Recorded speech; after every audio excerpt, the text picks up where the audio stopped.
Hey, what's up? Hello. Welcome into the Slate. We are a DraftKings show. We come to you every weekday, Monday through Friday, in this 5 p.m. Eastern hour. It is 20 minutes past the hour on this Tuesday. And the Tuesday show is the Hoop Show, NBA. NBA Finals roll on. They start back up tomorrow night in Boston. Game 3, Celtics-Warriors. Series is tied 1-1. Matt Meiselman's back. He joined us for a little bit yesterday to react to Sunday's Game 2. He's here. Chirag Hira also here. Both guys, DraftKings content specialists. One member of the panel is a manager. I'll let you go Google that and find out who that might be. There you go. Chirag just kind of signaled, gave a hint. I can't help myself, Chirag. I like doing that. So I apologize if that bothers you, but I'm really not that sorry. I'm over it now. I mean, as long as you fixed it, yeah, I'm okay with it. As long as we fixed it. It's been already now 4 months since our promotion. So hey, 4 months since the video has surfaced in the last week of Matt Meiselman preaching as well. Preaching exactly. I like that we refer to this video every time now. It's my new favorite thing. It's still only 2 weeks old. Like you do get you get another solid week of this. Well, actually, you get another solid 3 weeks of this, 2 weeks of this video. If the Celtics win, I'm going to tweet it every day until the start of next season. Okay, then I might really hate you. I'll say this guy can't get over himself. What do you mean? Like literally, it is the most amazing thing in the world, and I cannot wait. I'm already excited for next season because of it. Like, that's got me hyped for next year. But listen, in all seriousness, you know why it's a big deal? Because we haven't had a team in the NBA Finals that's had a season like they've had ever. I mean, ever might be strong. I bet you can go back and look and see a team that made a run. Maybe, and I'm being biased because I'm a Celtics fan, the Celtics, when they had the lockout season and they nearly beat Miami in the conference final, and that's when LeBron had his big LeBron night. But they didn't make the finals, so it doesn't count. They didn't make the finals that year. Right.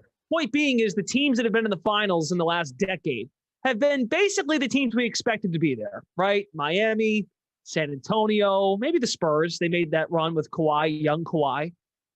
This Golden State run, the Cavs with LeBron and the Lakers going in the bubble. And then, this year, everyone thought going into the year, and I say everyone, I know Meiselman didn't think this, but talent-wise, Milwaukee, Brooklyn, Philly goes and gets James Harden. Anyway, we're looking back. We'll do that another time. When Meiselman comes to the parade in Boston, if the Celtics handle their business, that's when we will reminisce in green goo, in green slime. Anywho, Game 3 is Wednesday in Boston. The Celtics are 3.5-point favorites. The total's at 212. So the line has not moved since yesterday, Meiselman, when we discussed this series. The series finals market line, Celtics still at -115 to win the series. Warriors right behind at -105. So it's still basically a coin flip for who wins the series. Chirag Hira, we haven't had a chance to hear from you since the weekend. What is your latest developing opinion on this NBA Finals? I really just feel like Boston has shown to be the better team.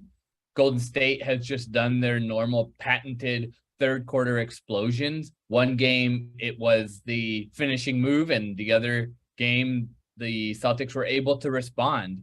Honestly, nothing in this series has really shocked me.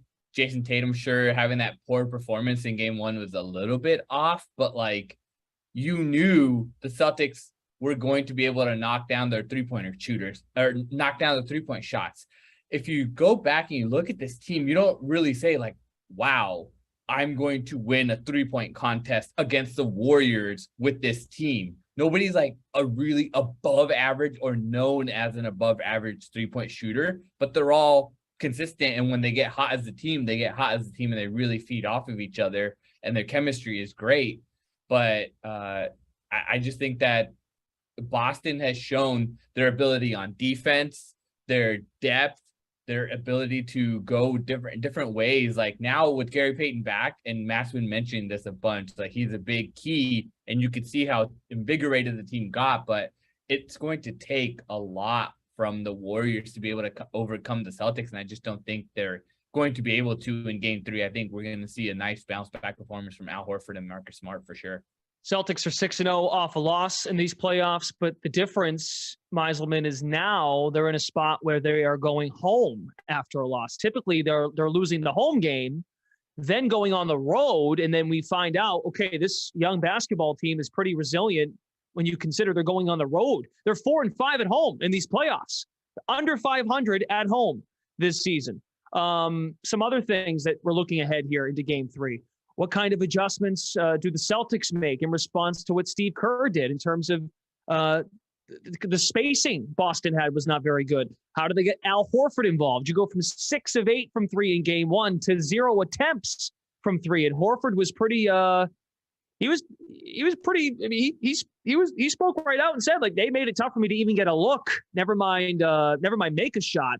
He didn't feel he had many good looks in this game. So what's ultimately the adjustment? Because I think we're all in agreement here. The Celtics are the better team when they play at their best than the Warriors. But the Warriors do have those intangibles of being here and having been there before over the last 5, 6, 7 years.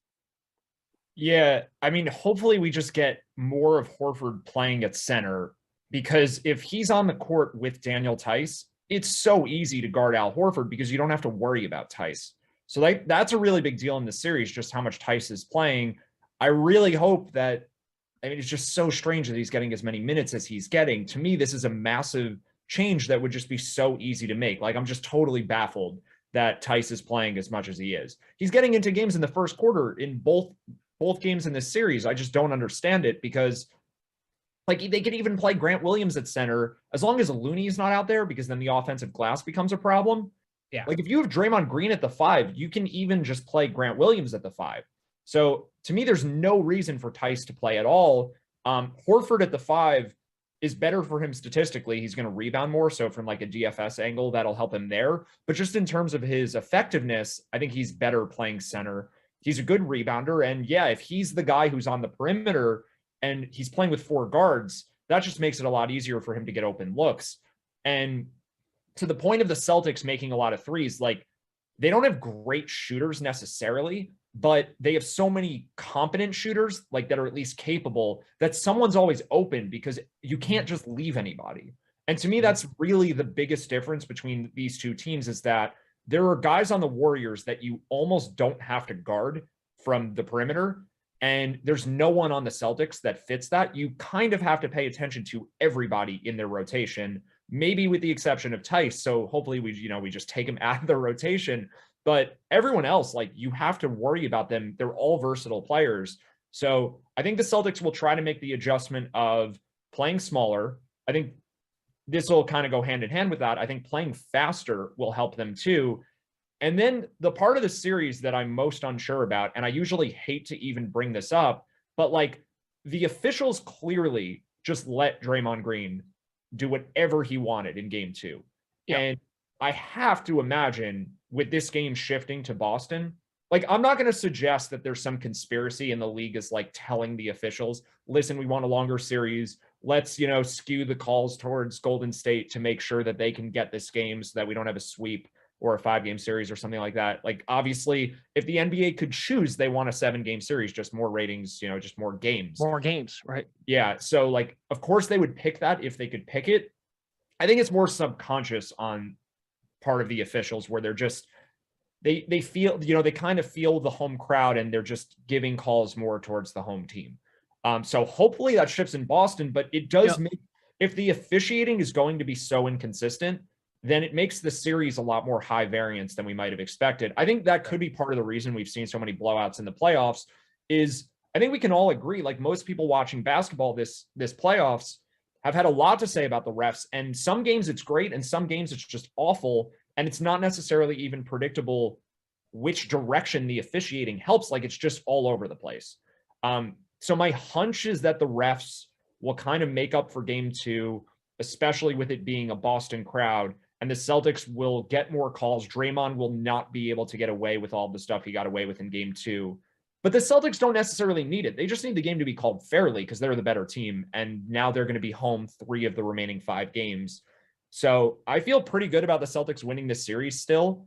I think their chances they're obviously lower than they were when it was 1-0, but the Celtics are much more likely to win the series right now than they were before the series started.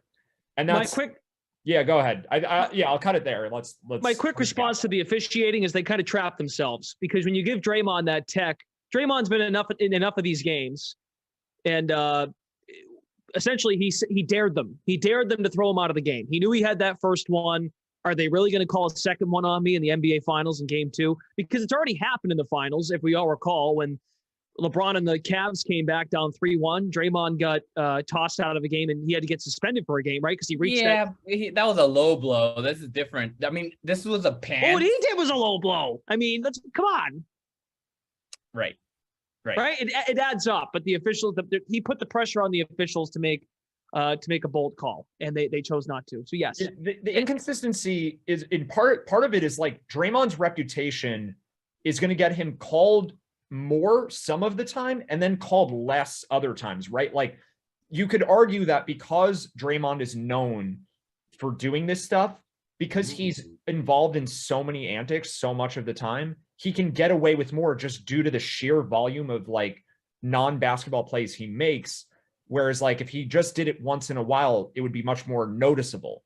But on the other hand, like he does have the reputation. So from game to game, it just seems so random what the officials are going to decide to do with him.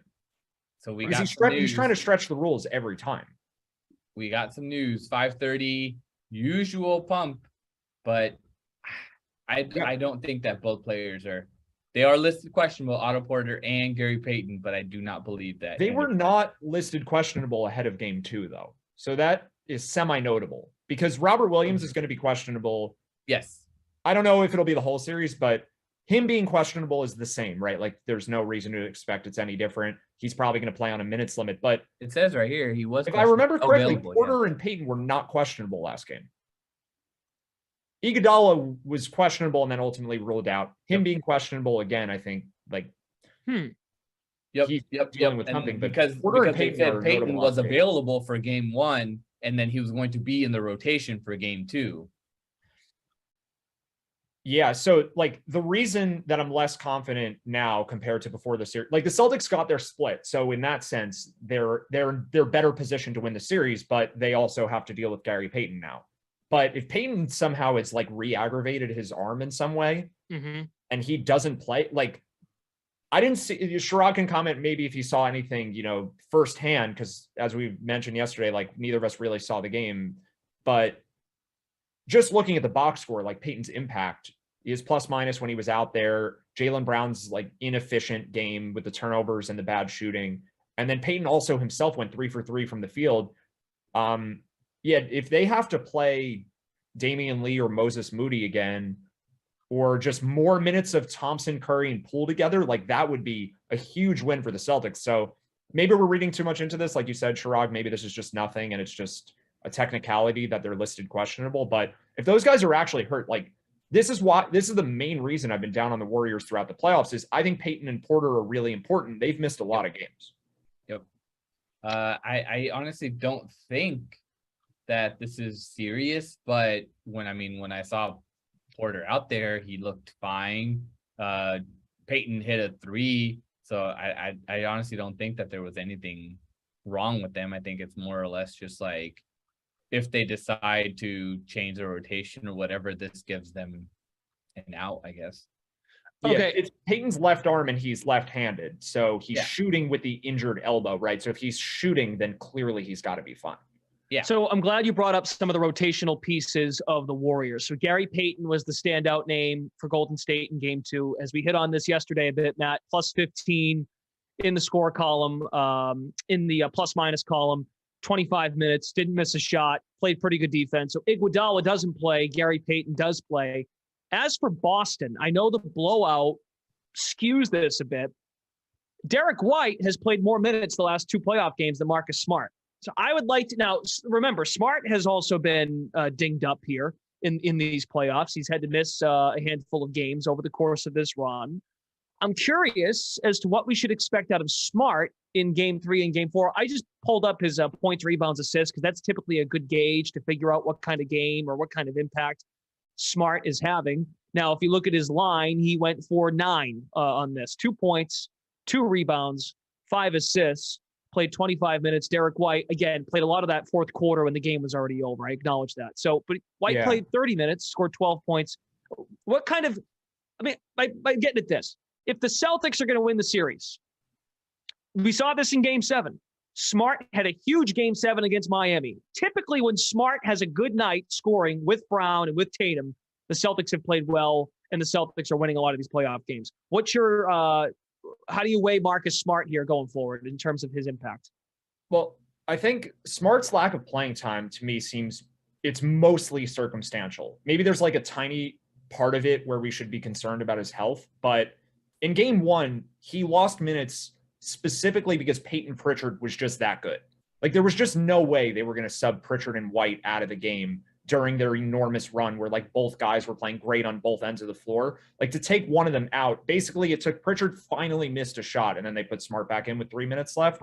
So he lost minutes just because the other guys were better. And then Game 2, I think, was just he didn't play well, and the blowout, I think, had a lot to do with it. White got more minutes. I do think that we should expect Smart to play in the low to mid 30s going forward instead of the 40 minutes that maybe we would have expected previously in the playoffs, because Derek White and Payton Pritchard have just been that productive that it doesn't make sense to have Smart play so much, especially if he's a little hobbled. So I don't know that I like the over or the under on his points, rebounds, assists. Like I'd probably lean under because there are more ways he loses minutes than gains minutes. Foul trouble also, but I do think the refs will kind of lean towards Boston in this upcoming Game 3. But yeah, I think it's more about like the Celtics have a lot of guard depth. And from game to game, they're kind of just, I mean, it seems like they're just riding the hot hand. So I think there's a lot of variability in just what we can expect from the Celtics backcourt, because aside from Tatum and Horford and Brown, like they seem to kind of just be going with whatever combinations are working. Most of those have included Derek White in recent games. Like he's just been so good the last couple of weeks. So I think that's why Smart's losing minutes. I don't know that there's actually anything wrong with Smart physically right now.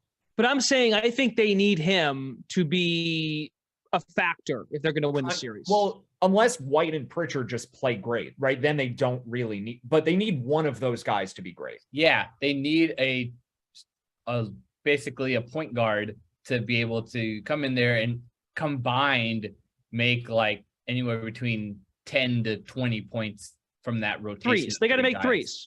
They got to make threes. Yeah. As long as some of those guys are hitting open shots, I don't think it needs to be Smart, because honestly, like Smart won Defensive Player of the Year.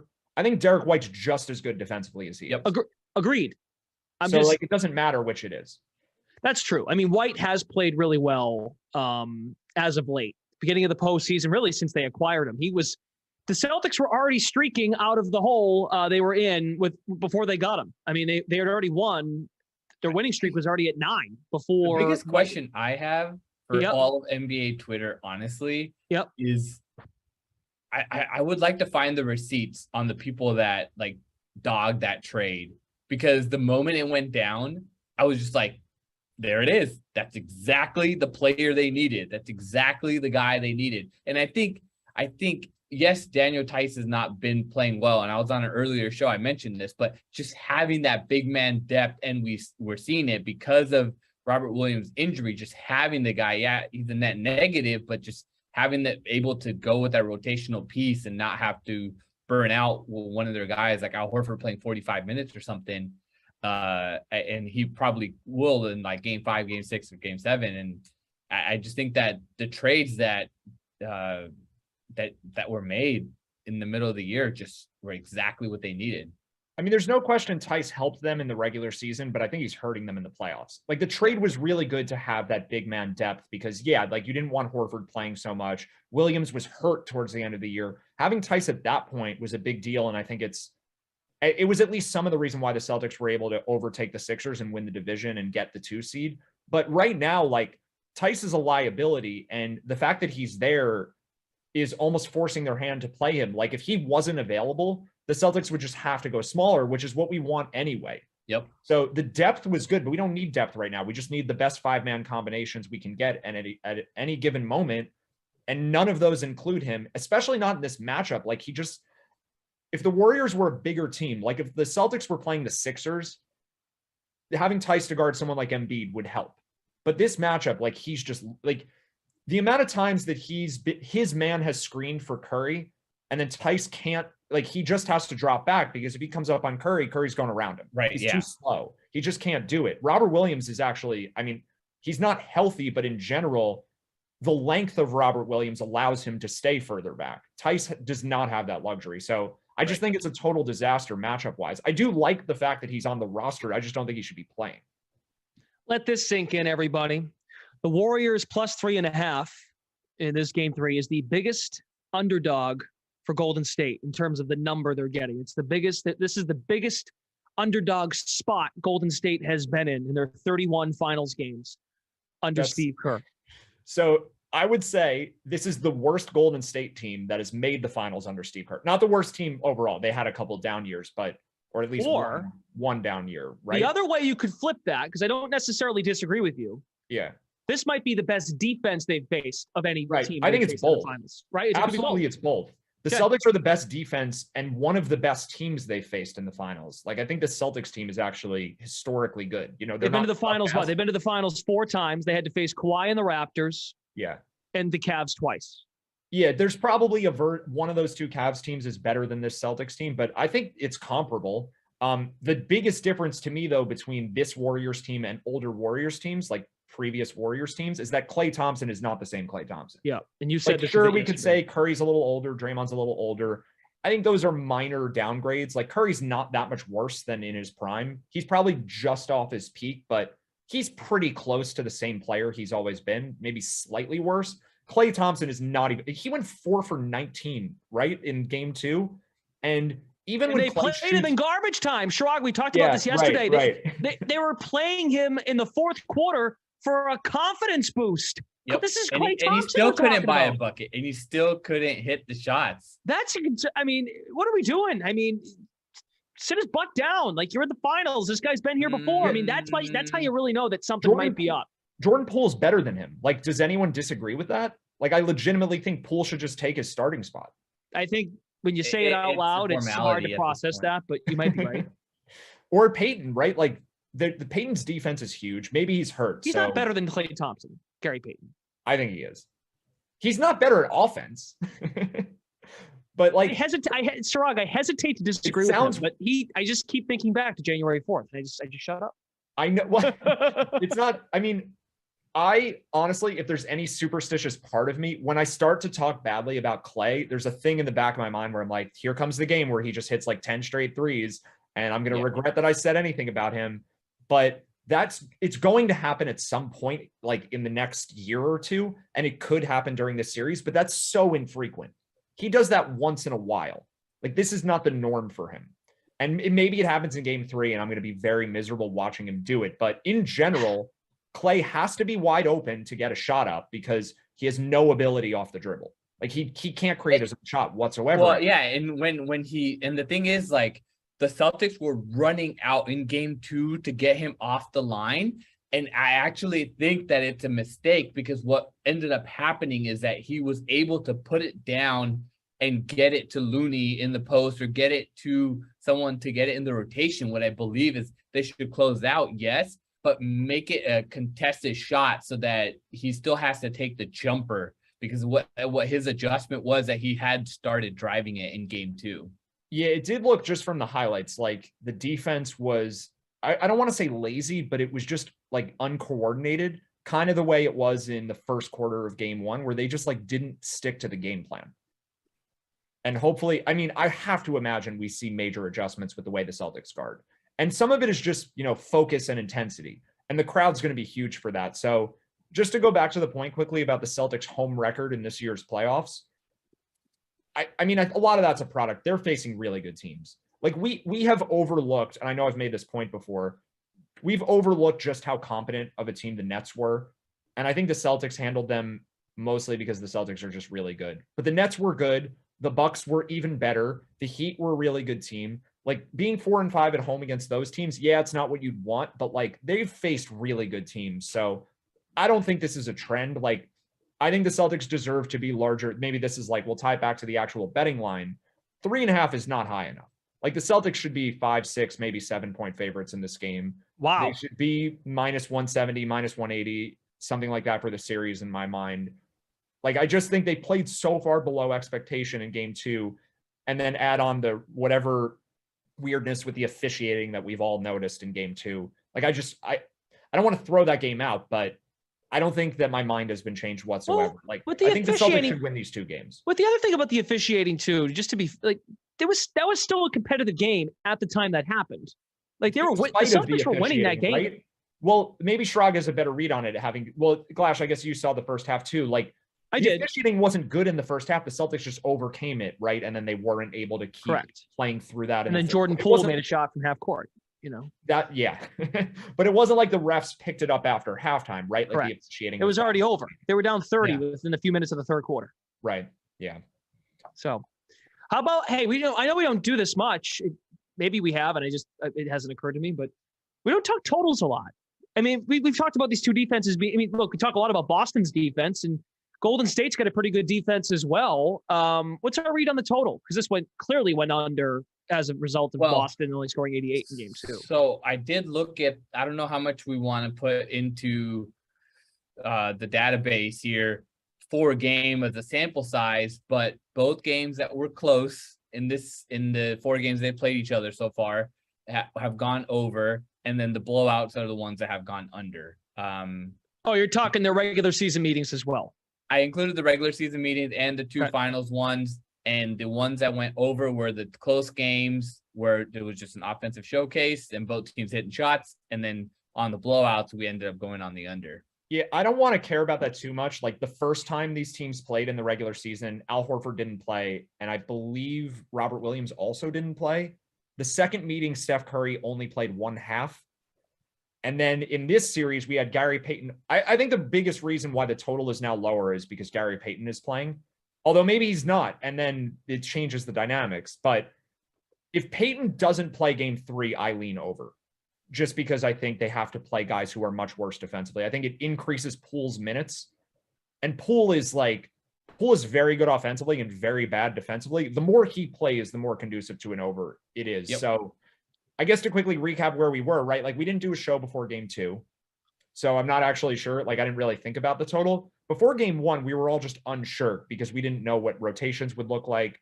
We didn't even know if Payton was going to play game 1 or not. I mean, I went live on air and I said over for the ESPN here. It's on game 1. I just felt confident in it just because how it was going. So Chirag, do you think we're getting a game here in game 3? Because if that's what you think, then we're probably going to go to an over here, right? And the projected team totals 104.5 for Golden State, 107.5 for Boston.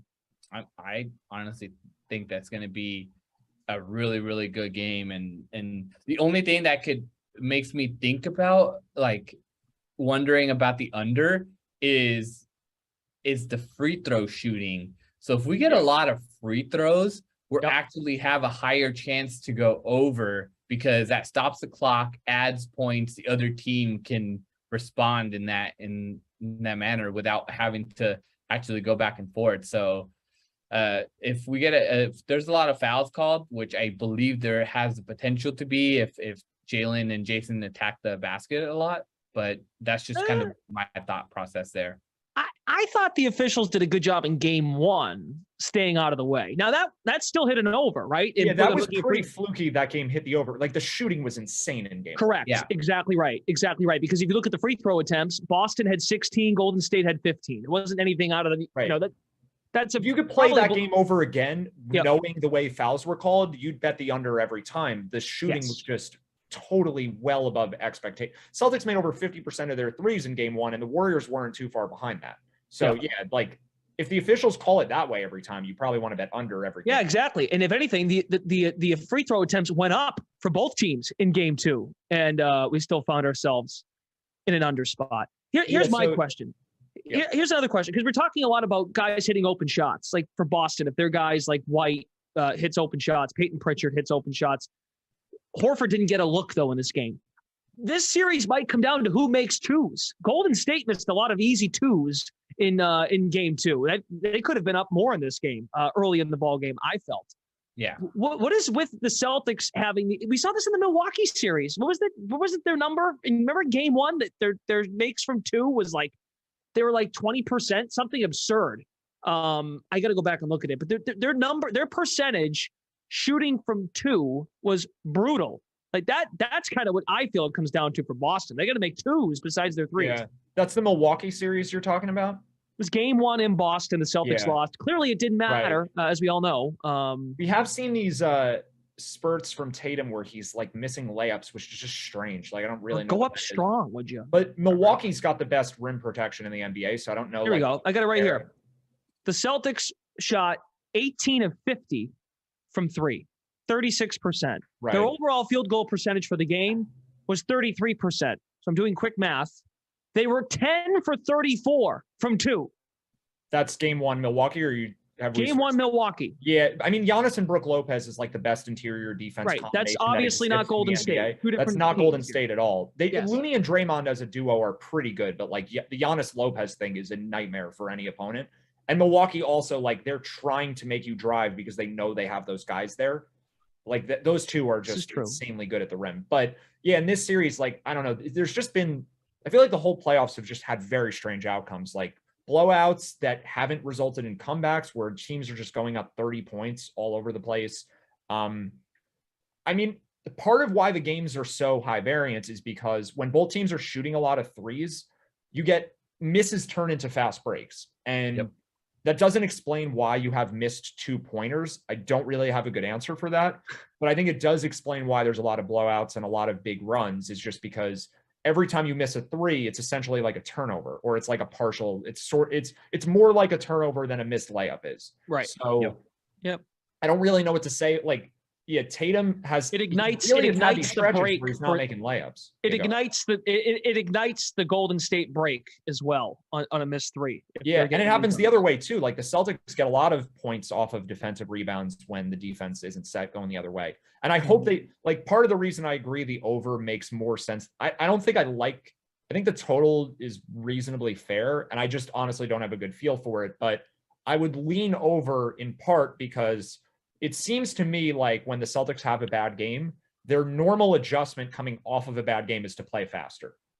Like, I'm curious what the total, what the over-under record following a loss is. I know they win a lot of games following a loss, but I think they have tended to do that with more offensive, like a higher offensive performance than versus like defense. Although they've been good at both following a loss. So, but I think they do play with more pace when they've struggled offensively. So you're saying the total coming off of a loss, you're against Miami, it went under for Game 7. Although there is a difference there. Like this is why I don't like trends, because Tyler Hero didn't play at the second half of the series, and like that. The Tyler Hero impact on totals is more important than any sort of schematic change the Celtics are making, because he's such an over machine, plays no defense, and he's really good offensively. So like to remove him changes all the dynamics. And I think Payton has the opposite effect. So I care way more about the personnel than those. Like I'm more speculating about the Celtics picking up their pace. I mean, just to give you a number, in these playoffs, it's 4-2. So the under is hit in 4 of the 6 games after a loss. Yeah, I mean, the only bet that I really am comfortable, I mean, there's 2 bets. It's you know what, I guess we could call it 3. The Celtics money line, the Celtics spread, and the Celtics series. And other variations. Like, I still think the Celtics win the series. I think they win Game 3. I think they probably win Game 4 also. I don't know if they're going to win Game 5, but I think they'll win Game 6. Like, I think this is still heavily skewed towards Boston. So I like all of those things. I don't really have a strong take on the total, though. I got one last question before we go, because everyone likes a little good NBA Finals MVP minute. So Steph and Tatum are the favorites. This feels like a 3-person race, though, because there's Jaylen Brown. Yep. Plus 900. Is there a case to be made for Jaylen Brown? Because Jaylen Brown took over Game 1 in that 4th quarter. And if Jason Tatum's going to keep getting all this attention, not to say he's not ready for the moment. I think Tatum's going to have a good shooting night, as he didn't have a great shooting night in Game 1 and overcame it, became a playmaker. If there's value anywhere else, please let us know. But is Jaylen Brown, is there worth an argument for Jaylen Brown? I would say yes, because just how he came out in Game 2 as well. Like, he ignited the offense. If he didn't get into those early foul trouble, like there's a chance for him to have a huge game too. So I do think that there is some value there. It's just going to be like the narrative, of Curry and Tatum, where there's the studs of the team and they're carrying them and they're playing really well. Yeah. Even though Tatum had a bad game one, he had double-digit assists. So that is counted as like a positive thing. Like he was able to overcome it. There's a lot of narrative in superstars and in these kinds of awards. And narratives exist for role players too, because we saw Iguodala win the finals MVP as well. So there is a chance for the narrative to turn like, hey, Jaylen Brown just went massive and carried the Celtics to this. But there's the value on Jaylen Brown. He's the only guy that has the value, in my opinion. I still think it's Tatum. I mean, unfortunately, Horford looked so good. Like we talked about him at 90-1 before game one. He had dropped into the teens, but he didn't do anything in game two. So it's going to be hard for him to win it now. But like, do we really think Jaylen Brown has more than a 10% chance to win finals MVP? Like, yes. I don't. I think he has some chance. I just think it's in the single digits. So at plus 900, it's just like if he were 20-1, I'd be very interested. I just don't like. I think Tatum almost certainly wins at this point if the Celtics win, because he's most games is their best player, and there's still at least 3 games left in this series. So even though at this point, like there's a case for Brown right now, Tatum is likely just going to outplay him for the next 3+ games. And I think that likelihood is enough where like you could just take the Celtics minus 115 to win the series, but plus 115 on Tatum might even be a better bet than that. Just because I think if the Celtics do win, 90 to 95% of those scenarios are ones where Tatum wins it. And I think only like 5 to 10% of those scenarios are Brown. I'd be very surprised at this point if anyone, sadly for the Al Horford bets, I think, Horford's got a 1% shot right now. Like he could have another big game like game one and then he's back in the conversation. But given what he did in game two, like, yeah, to me, Tatum is still the best. Like the Celtics should be favored in the series. And Tatum is the guy who probably wins if the Celtics win. Like, I think there's more than a 50% chance, given everything, that the finals MVP this year is Jason Tatum. I think that's over 50%. So at plus 115, like to me, that's the value play. But they are 1-0 when Jaylen Brown is their leading scorer. Yeah. Well, not leading scorer, but Horford, I guess, was the leading scorer, right? If I go back and look. Tatum is still the favorite to be the leader in assists for the series too, which is certainly going to play into it. Like, even if Brown outscores Tatum for the series, that 13 assist game is going to carry some weight when we look at the, the statistical averages by the end of the series. It goes back to their spacing too. He only had 3 assists in game 2, and it just didn't. And look, I told you this, Meiselman, there was a lineup in Chirag. I said this yesterday. Then we got to go. There was a lineup. Tatum was out there in the third quarter with White, Williams, Tice, and Pritchard. They just not in a spot to succeed. And he played the most. No more Tice, please. That's the conclusion. I agree. Trust me. Please, no more. Okay. My friends and I, we call him the Is instead of saying Tice. We call him the Is. I like it. Yeah, it's good. That's what enjoy it. Now on. I'm in on it. I'm in Love on it. Is. The Is. Let's go. All right, we need to go. Thanks to Eamon and Daniel behind the scenes. For Matt Meiselman, Chirag Hira, follow their excellent work at Preaching Sense at UC Hira 24 still? Is that something like that. I wish I would have been able to change it before we got the blue check mark, but such is life. Yeah, you'll be fine. C_Hira 24. For those guys, Brendan Glasheen. Thanks for following, everybody. I think the golf show is here tomorrow with Jeff and Reed. The Sweat. Out. No Reed. No Great. Reed. He just had a baby, so he's not going to. Oh, yeah, right. Congrats to Reed. Congrats to everyone at DraftKings now having children. That's the thing now. So maybe if the Celtics win a championship, we can all get on board. I'll have a bunch of babies at the parade. There we go. We'll autograph some babies. Meiselman will autograph some babies. I'm going to sign everyone's baby at the parade. That's worth something. We need to really go. Thanks, everybody, for watching. The Sweat is at 11 a.m. tomorrow. We'll see you.